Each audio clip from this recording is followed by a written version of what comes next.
तो हेलो बच्चों, एक बार फिर से आपका स्वागत है आपके अपने प्लेटफॉर्म पे। तो आज से ये क्लास रेगुलर चलेगा। बीच में कुछ क्लास रुक गया था और अब हम फिर से वही जोश के साथ आ गए हैं। आज से कंटिन्यू क्लास चलेगा।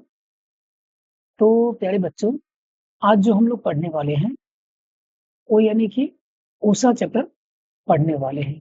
कौन से चैप्टर पढ़ने वाले हैं? तो ऊषा चैप्टर ऊषा चैप्टर को हम लोग पढ़ेंगे आज। तो सबसे पहले तो ये बता दीजिए कि इसमें किसी का नाम उषा है तो नहीं, या आपने उषा कंपनी का पंखा देखा होगा। चलिए, तो हमारे पीछे आप ये आकाश देख रहे हैं, ये आकाश का कलर, ये भी क्या है? आकाश का कलर ही है। और ये भी क्या है? आकाश का कलर ही है। ये सब आप में से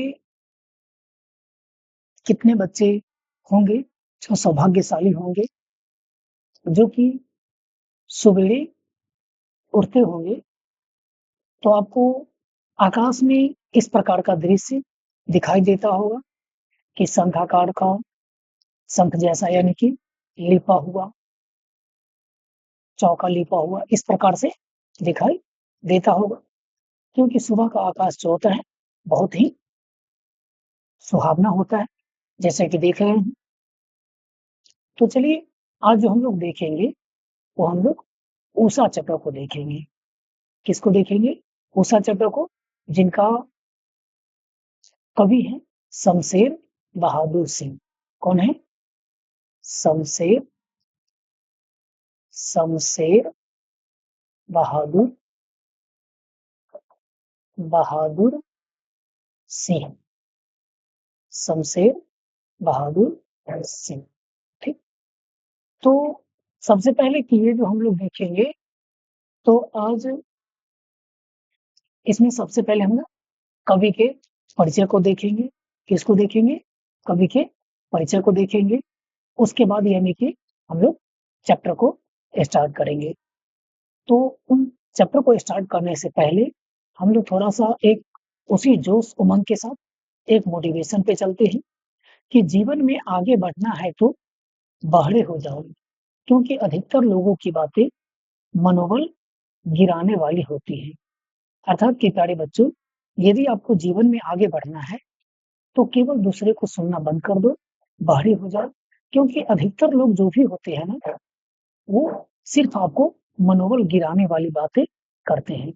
हम ये नहीं कहते हैं कि आप किसी की सुनो नहीं, हाँ, लेकिन अधिकतर व्यक्ति की बात आपको सुनना नहीं है। जो लोग आपको गिराने की बात करते हैं कि अरे आपसे ये चीज नहीं होगा, वो नहीं होगा, तो उन व्यक्तियों की बात आपको नहीं सुननी है, जो कि मनोबल को गिराने वाली बातें करती है। ठीक है? तो चलिए, अब हम माँ सरस्वती का नाम लेकर के और इस क्लास को स्टार्ट करते हैं। एक बार प्यारे बच्चों, सारे के सारे बच्चों जो है एक बार शेयर कर दीजिए क्लास को, ताकि और भी व्यक्ति आ सके। हाँ, सारे आदमी शेयर कर दीजिए एक बार। हाँ, उसी जोश के साथ हम लोग फिर से क्लास स्टार्ट करेंगे। तो चैप्टर का जो नाम है ऊषा, चैप्टर का नाम क्या है? ऊषा है। तो सबसे पहले हम लोग देखेंगे इसका लेखक परिचय। क्या देखेंगे? लेखक परिचय। तो आप लोग क्या कीजिएगा, कॉपी और कलम ले करके बैठ जाइएगा और नोट बनाना शुरू कर दीजिएगा। ठीक है ना? चलिए। हाँ, नहीं, यहाँ पे तो पीछे सब चैप्टर हो गया है। नहीं, 7वां चैप्टर हो चुका है। चलिए, तो शमशेर बहादुर सिंह यानी कि ऊषा का जो कवि है वो कौन है? शमशेर बहादुर सिंह। तो सबसे पहले इनका जो जन्म हुआ था 13 जनवरी 1911 को हुआ। कब हुआ था? 13 जनवरी 1911 को। और निधन जो हुआ 1993 ईस्वी में।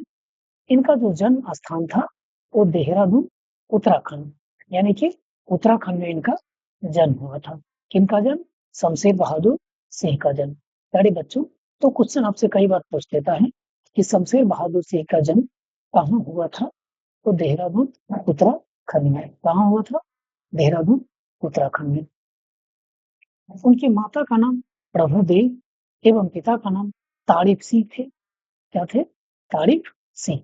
माता के नाम प्रभुदेव एवं पिता के नाम तारिक सिंह थे, जो कि कलेक्ट्रेट में रीजन और साहित्य के प्रेमी थे।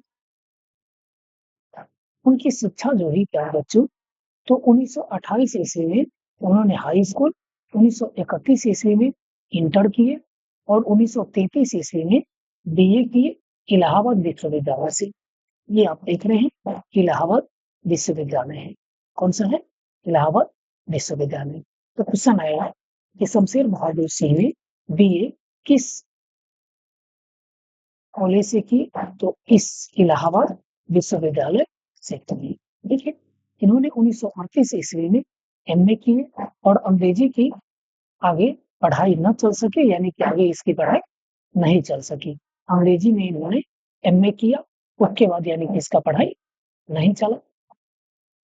इनके पारिवारिक जीवन जो थे बहुत ही यानी कि कष्ट में बीता, क्योंकि 1929 ईस्वी में इनका विवाह हुआ। क्वेश्चन पूछता है कि इनका विवाह किनसे हुआ?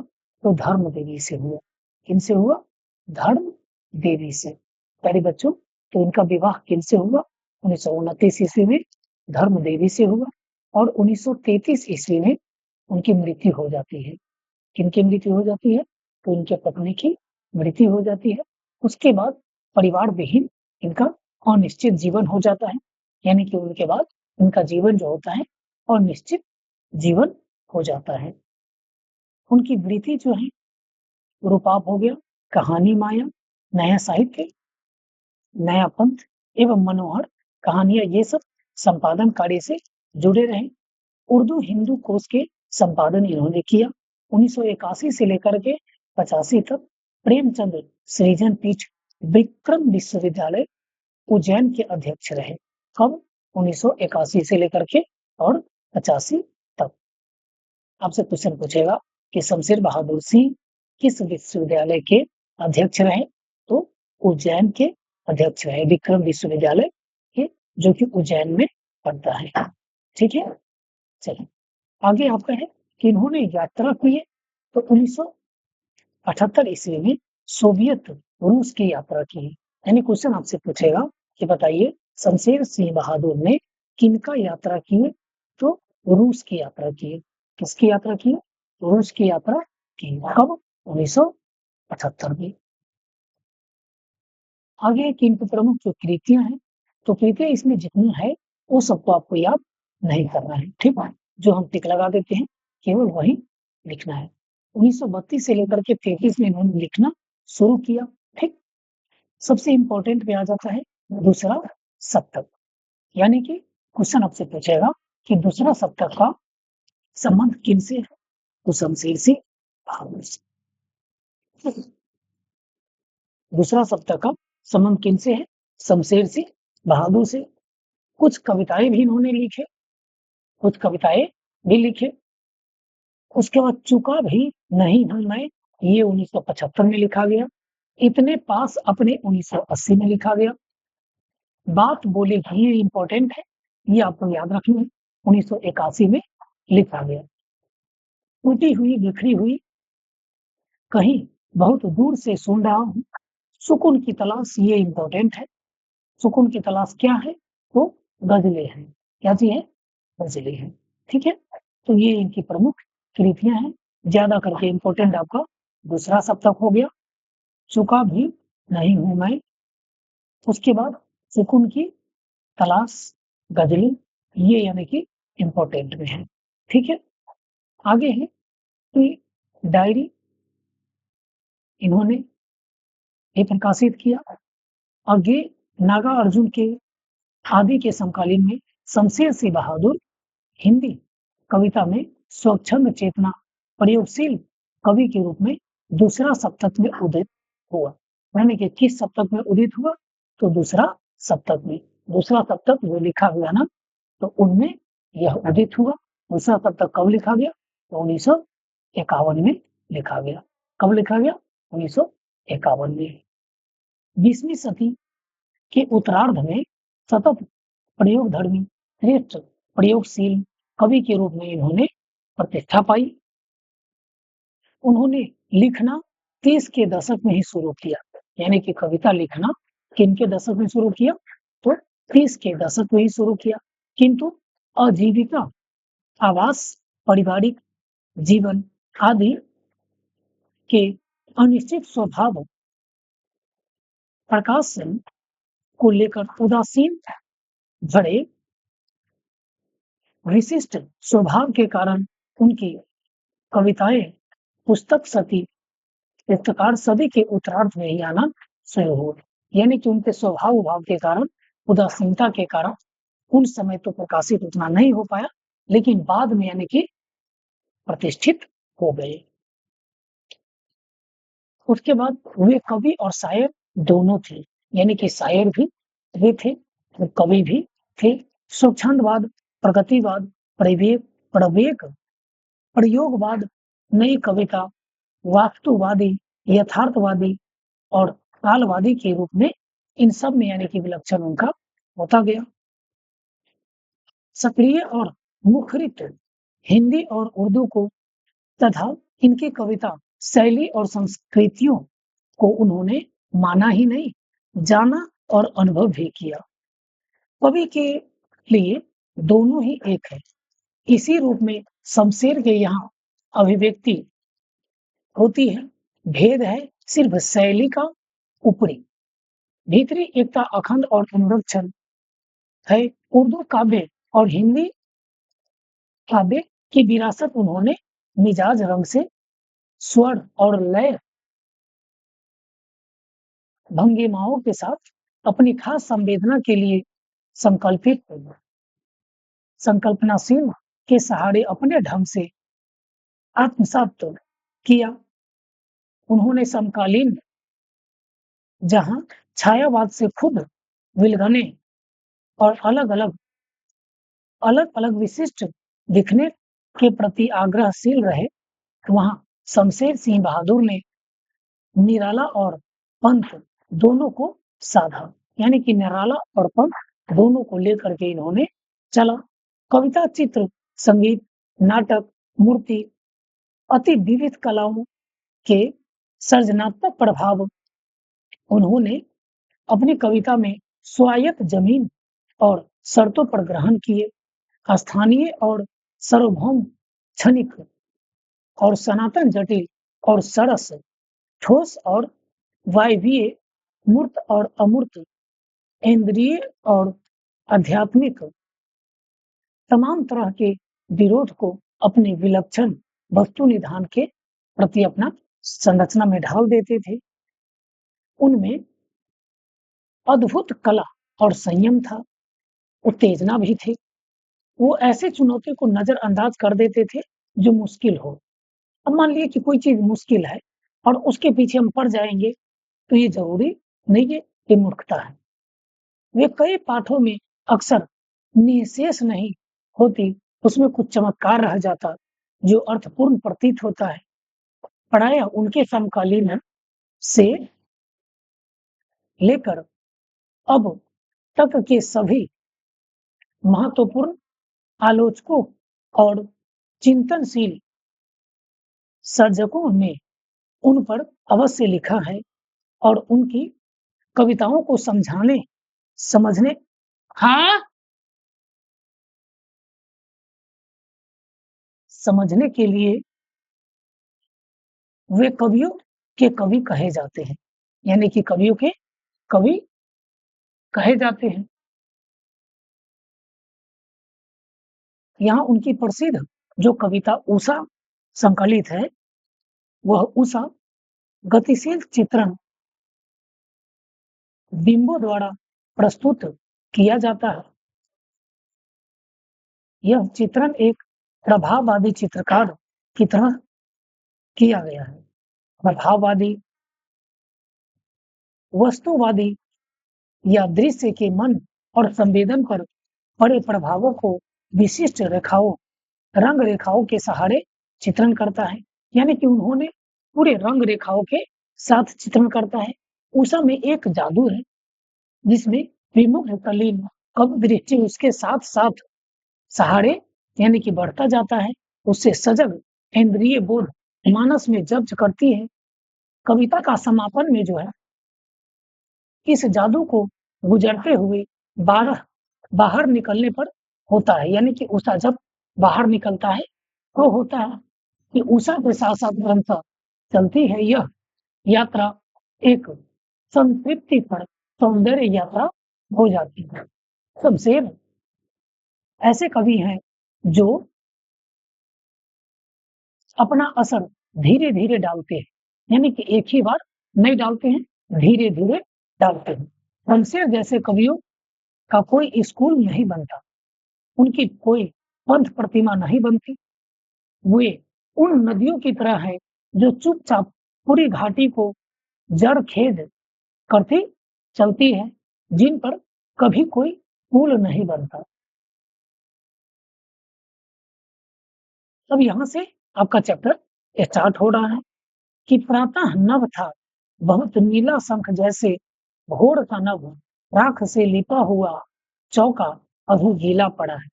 यानी कि प्रातः का जब नभ होता है ना, आकाश जो होता है वो बहुत नीला होता है। बहुत क्या होता है? नीला। नीला शंख जैसा होता है। और भोर का आकाश जो होता है वो एकदम राख से लिपा हुआ, जैसे कि राख से लिपा हुआ चौका नहीं होता है, चौका यानी कि जो चूल्ही होता है, ठीक? जैसे कि आप देखे होइएगा कि ये यहाँ पर एक हो गया, यहाँ पर अपना ऐसे करके रखता है और इधर से यहाँ से जलावन लेते लगाते हैं और इन सब को राख से क्या करते हैं, लीप देते हैं खाना बनने के बाद, ठीक? तो उस प्रकार से यानी कि लगता है ऐसे, जैसा कि आपको फिगर में अभी हम दिखा देते हैं। देखिए इस प्रकार से, यहाँ इस प्रकार से यानी कि राख से लिपा हुआ जैसा लगता है, ठीक है? कि अभी ही यानी कि लिपा हुआ है। बहुत काली सील जड़ा से लाल केसर की जैसी धुल गई हो, सलेट पड़िया लाल खड़िया चाक मल दी हो किसी ने नील जल में या किसी की।